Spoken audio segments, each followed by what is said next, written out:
कहां सोया है चौकीदार, कहां बैठा है पलटी मार। पलटी मार तो समझ रहे हैं ना, चौकीदार भी समझ रहे हैं। आप बहुत समझदार लोग हैं, मुझे पता है। ये कृष्णा नगर के लोग हैं, ये पटेल नगर के लोग हैं, इनको सब पता है कि चौकीदार कौन है और ये पलटी मार जो नए वाले हैं ये कौन है। कि कहां सोया है चौकीदार, कहां बैठा है पलटी मार।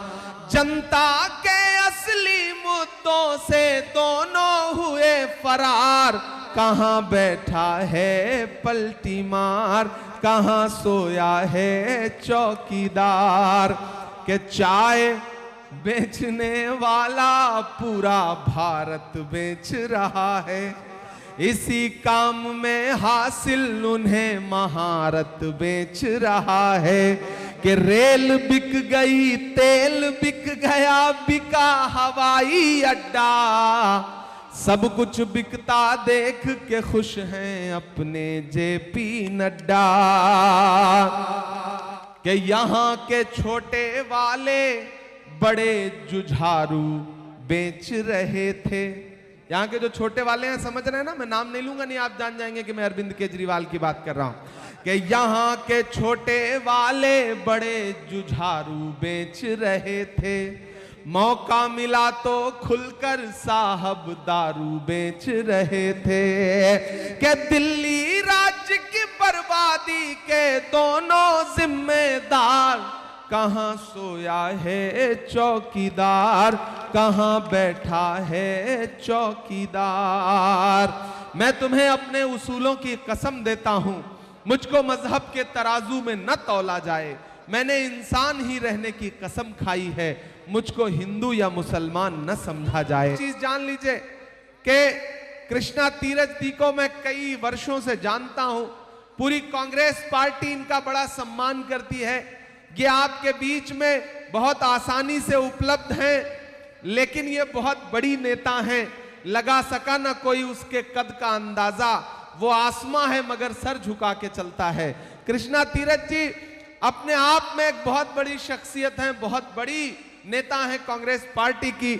ये इनकी विनम्रता है, इनकी शराफत है, इनकी सादगी है कि आपके बीच में आपके मुद्दों पर खड़ी मिलती हैं। तो मेरा आपसे अनुरोध है साथियों कि जो भरोसा इन पर राहुल गांधी जी ने, कांग्रेस पार्टी ने, मल्लिकार्जुन खड़गे जी ने, बहन प्रियंका गांधी जी ने जताया है, उस भरोसे की लाज बचाने की जिम्मेदारी आपके कंधों पर है। यह चुनाव बहुत महत्वपूर्ण चुनाव है।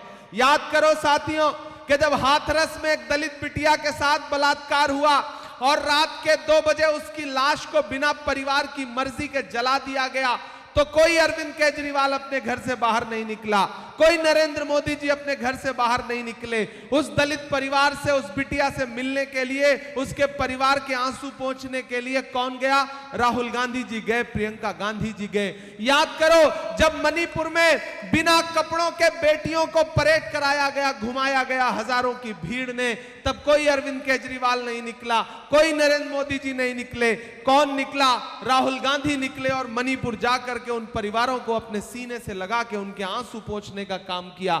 याद करो कि जब डॉक्टर बाबा साहब अंबेडकर के संविधान को बदलने के लिए भाजपा पूरे देश में नारे लगा रही थी, तब संविधान के लिए कौन खड़ा हुआ? याद करो जब देश की संसद में खड़े होकर के गृह मंत्री अमित शाह जी ने कहा कि बहुत अंबेडकर अंबेडकर अंबेडकर करते रहते हो, अगर इतना भगवान का नाम लेते तो 7 जन्मों के लिए स्वर्ग मिल जाता। हम लोग कांग्रेस पार्टी के लोग, पूरी कांग्रेस पार्टी, राहुल गांधी जी, खड़गे साहब उठ करके खड़े हो गए और हमने कहा कि आप डॉक्टर बाबा साहब अंबेडकर का अपमान कर रहे हैं। इस देश के दलितों के लिए, पिछड़ों के लिए, महिलाओं के लिए, नौजवानों के लिए डॉक्टर बाबा साहब अंबेडकर भगवान से कम नहीं है, आप उनका अपमान नहीं कर सकते हैं। संविधान बचाने के लिए, उनके सिद्धांत बचाने के लिए अगर इस देश में कोई लड़ रहा है तो कांग्रेस पार्टी लड़ रही है। मैं आपसे अनुरोध करूंगा, ये वही अरविंद केजरीवाल हैं, ये वही मनीष सिसोदिया हैं जो इस देश में जितने भी प्रधानमंत्री हुए हैं उसमें इस सदी के सबसे शरीफ प्रधानमंत्री डॉक्टर मनमोहन सिंह साहब हुए हैं। उनको क्या क्या नहीं कहा था अरविंद केजरीवाल जी ने, मनीष सिसोदिया जी ने।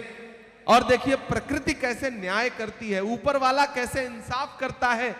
कि यही केजरीवाल साहब डॉक्टर मनमोहन सिंह जी को भ्रष्टाचारी कहते थे, और जब समय का पहिया घूमा तो आपने देखा कि यही अरविंद केजरीवाल, यही मनीष सिसोदिया भ्रष्टाचार के आरोप में जेल काट करके लौटे। यह प्रकृति का इंसाफ था जो प्रकृति ने डॉक्टर मनमोहन सिंह साहब के साथ किया था। आज डॉक्टर मनमोहन सिंह साहब दुनिया में नहीं हैं, वो हमें छोड़ के पिछले कुछ दिनों पहले चले गए। शीला जी हमारे बीच में नहीं हैं, लेकिन जितने फ्लाईओवर शीला जी ने बनाए, जितनी सड़कें शीला जी ने बनाई, जितनी मेट्रो स्टेशन शीला जी ने बनाए, आज तक अरविंद केजरीवाल जी उसमें कोई इजाफा नहीं कर सके। जहां पर किताबों की दुकानें खुलनी थी, वहां पर दारू की दुकान खोलने का काम किया। नरेंद्र मोदी जी ने चाय बेची तो अरविंद केजरीवाल ने कंपटीशन में शराब बेची। दोनों ने एक जैसा ही कंपटीशन चल रहा है। याद है 2013-14 में आते थे मफलर लपेट के वैगन आर पर खांसते हुए, जब देखिए जिस पोल पे चढ़ जाते थे वो पोल पे चढ़ते थे और आपको चने के झाड़ पे चढ़ा देते थे। इन दिनों मफलर उतर गया है, खांसी भी दूर हो गई है। उन्होंने अपनी खांसी दूर कर ली और पूरी दिल्ली को खांसने पर मजबूर कर दिया। इतना प्रदूषण, जिधर देखिए कहते थे कि ये झाड़ू है, झाड़ू से हम सफाई करेंगे, नहीं कर पाए सफाई। अब सफाई की जिम्मेदारी बहन कृष्णा तीरथ जी को दे दीजिए, इनसे अच्छी सफाई कोई नहीं कर पाएगा। ये हाथ के पंजे में झाड़ू को ऐसे पकड़ लेंगी कि पंजे का शिकंजा जो है वो सही से कस जाएगा। इसलिए मैं आपसे अनुरोध करूंगा कि पूरे राज्य में, पूरी दिल्ली में ये आम चर्चा है कि पटेल नगर में कृष्णा तीरथ जी एक तरफा इस चुनाव को जीत रही हैं। सारे लोग कृष्णा तीरथ जी से ही लड़ रहे हैं और कृष्णा तीरथ जी अकेले चुनाव जीतने की लड़ाई लड़ रही हैं। यही अनुरोध करने के लिए मैं आपके बीच में आया हूं।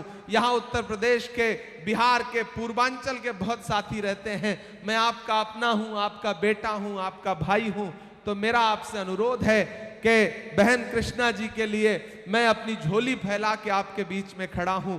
5 तारीख को घरों से बाहर निकलिए, अपना एक वोट दे करके आप इन्हें असेंबली पहुंचाइए। हम सारे लोग आपका धन्यवाद अदा करेंगे, आपके बीच में फिर आएंगे। आज चूंकि बहुत सारी और भी सभाएं हैं तो मुझे जाना है, इसलिए मैं आपसे गुजारिश करूंगा। अच्छा, शायरी भी सुनानी पड़ेगी? अच्छा ठीक है, मैं सुना देता हूं। साथियों, एक तरफ वो लोग खड़े हैं जिन्होंने 2013 में, 2014 में जंतर मंतर पर और रामलीला मैदान में खड़े होकर के शीला दीक्षित जी, डॉक्टर मनमोहन सिंह साहब के बारे में क्या क्या कहा था। और एक तरफ वो लोग खड़े हैं जो पूरे देश में एक नफरत का माहौल बनाना चाहते हैं।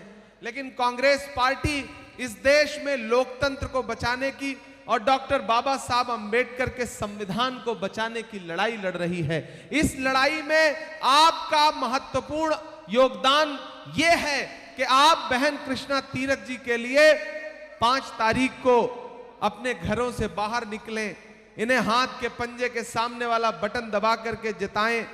आप एक, हाँ शायरी भी सुना देता हूं।